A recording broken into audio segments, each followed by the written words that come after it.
Joining us now for the interview is a man who has a lot to do at the moment. J.B. Pritzker is governor of the great state of Illinois. Sir, I know that you are incredibly busy right now. Thank you for making time to talk with us.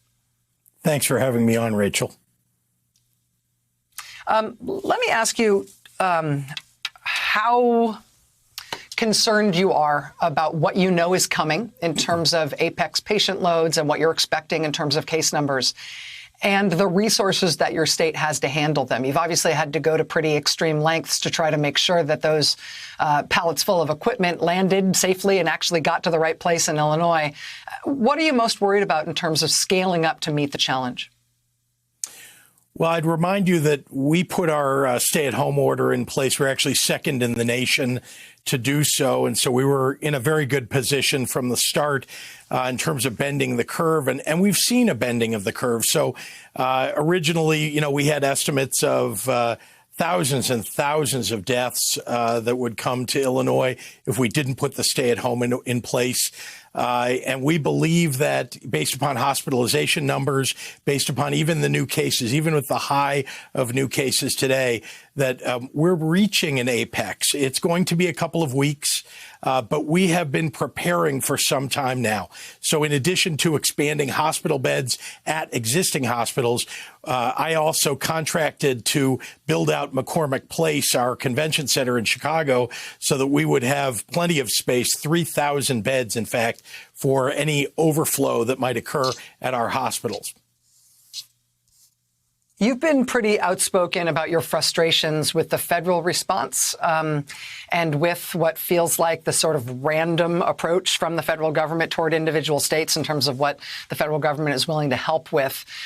Is that relationship getting any more rational over time? Are you seeing improvement at all from the federal government in terms of what they're offering the states and what they're willing to help with?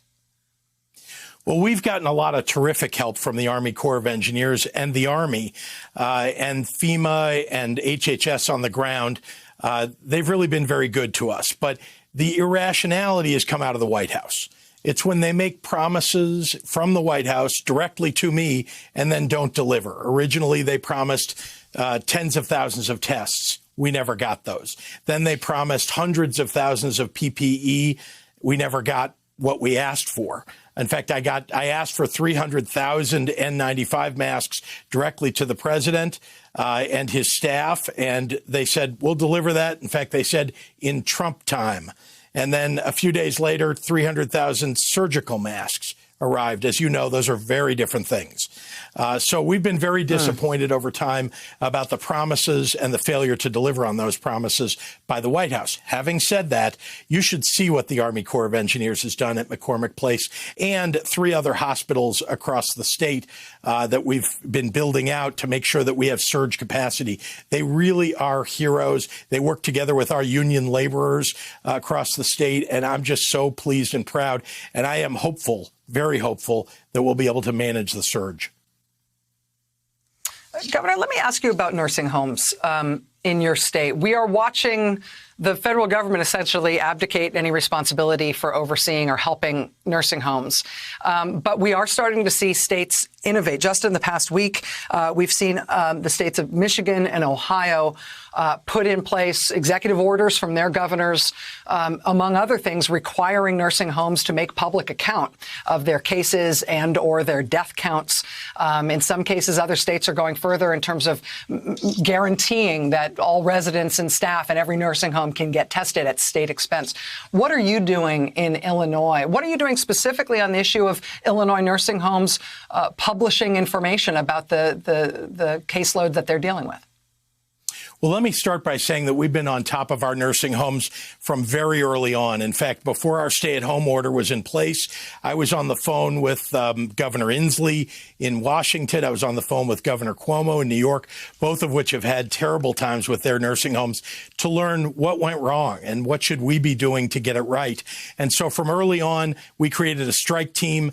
Each nursing home where something is flared up, we've thrown that strike team on top of it, made sure that they have the proper PPE, that they know how to use the PPE, that they separate out the COVID positive patients from those who are negative, and make sure generally that we've clamped down on with a quarantine. Now, we also closed down to visitors very early on, and we've been taking temperatures and generally checking the medical conditions of all of the staff at those nursing homes, again, from the middle of March. So those are the things that we did back then. Now what we're making sure we do, because I'm a big believer in transparency, I don't need an executive order to put this information up.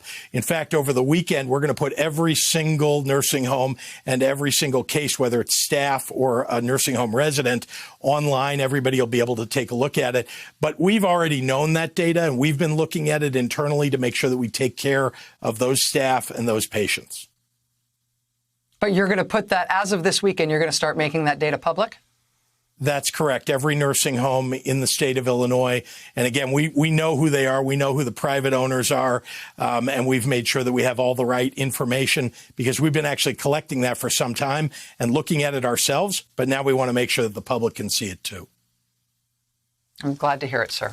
Governor J.B. Pritzker of the great state of Illinois. Sir, you've got a lot on your plate with this. Stay in touch with us. Let us know if there's things going on in Illinois that the country needs to know. If you want to talk about it here, well, I'll have you back anytime, sir. Thank you. Thanks, Rachel.